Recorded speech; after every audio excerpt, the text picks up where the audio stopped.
নমস্কার সবাইকে, ঈশার হোম কিচেনে আপনাদের স্বাগত। আজকে আমি আপনাদের সাথে শেয়ার করতে চলেছি আলু এবং পালংয়ের পরোটা।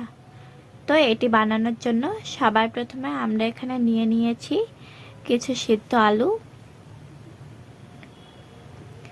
তার মধ্যে দিয়ে দেব পেঁয়াজ কুচি,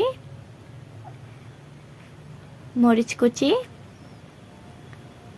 আদা বাটা,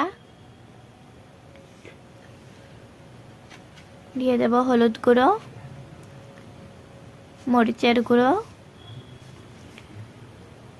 স্বাদ মতো নুন, ধনেপাতা কুচি, কিছুটা পরিমাণ আমচুর, দিয়ে দেব গরম মশলা,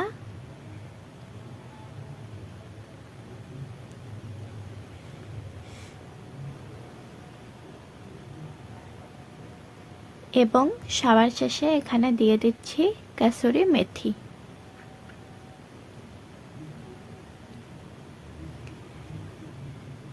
এখন এটিকে আমরা খুব ভালো করে মেখে নেব। দেখতেই পাচ্ছেন আলুটা আমাদের মাখা হয়ে গেছে। এখন আমরা ঠিক একইভাবে পালংটাকেও মেখে নেব। তো এটির জন্য আমরা এখানে সবার প্রথমে নিয়ে নিয়েছি পালং শাক, তার মধ্যে দিয়ে দেব পেঁয়াজ কুচি,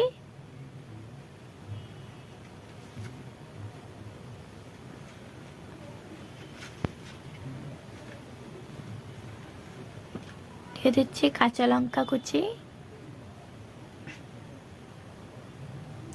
আদা বাটা, ধনেপাতা কুচি,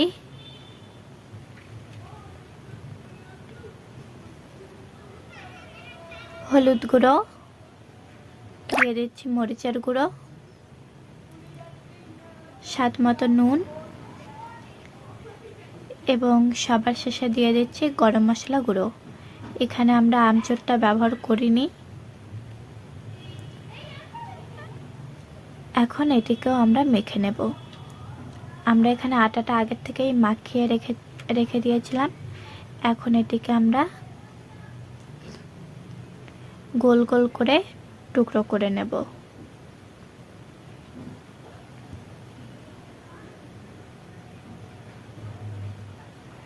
গোলাগুলো আমাদের বানানো হয়ে গেছে।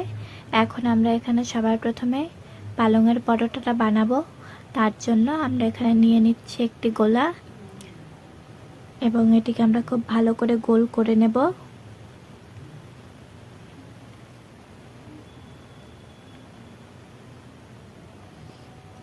আটাটা আমাদের বেলা হয়ে গেছে। এই পর্যায়ে আমরা এর মধ্যে দিয়ে দিচ্ছি মেখে রাখা পালংটা, এবং পালংটা দিয়ে এটিকে আমরা খুব ভালো করে গোল করে নেব। আবার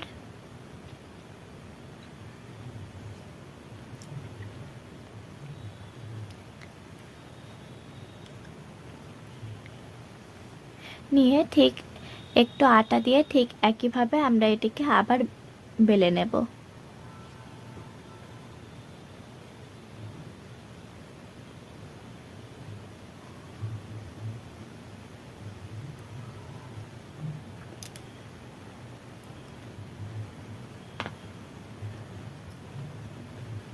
আটাটা আমাদের বেলা হয়ে গেছে, দেখতেই পাচ্ছেন কতটা সুন্দর হয়েছে। এখানে আমরা আগের থেকেই তাওয়াটা গরম হওয়ার জন্য রেখে দিয়েছিলাম। তাওয়াটা আমাদের গরম হয়ে গেছে।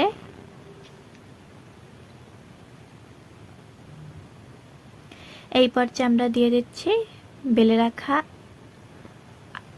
আটাটা, এবং দিয়ে কিছুক্ষণ হয়ে গেলে তার মধ্যে আমরা দিয়ে দেব ঘি। আপনারা চাইলে তেল দিয়েও এটিকে ভাজতে পারেন। তো এখন ঘিটাকে আমরা খুব ভালো করে আটাটার গায়ে মেখে নিচ্ছি।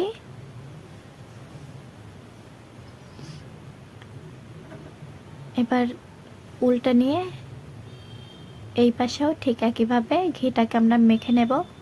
দেখতেই পাচ্ছেন আমাদের দুই পাশেই মাখাটা হয়ে গেছে, আর পরোটাটাও আমাদের প্রায় রেডি। দেখতেই পাচ্ছেন কতটা সুন্দর হয়েছে।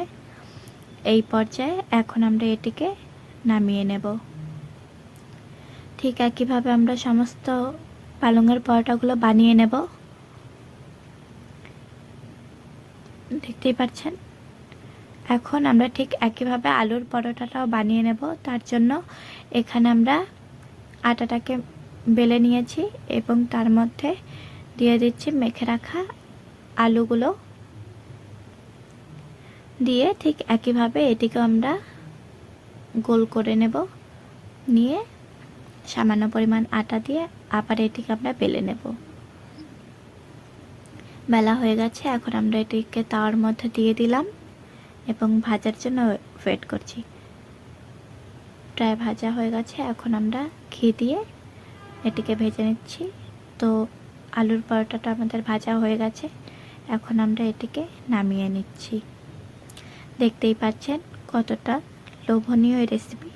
এটি আপনারা বিকেলে নাস্তা এবং রাতে ডিনারেও করতে পারেন।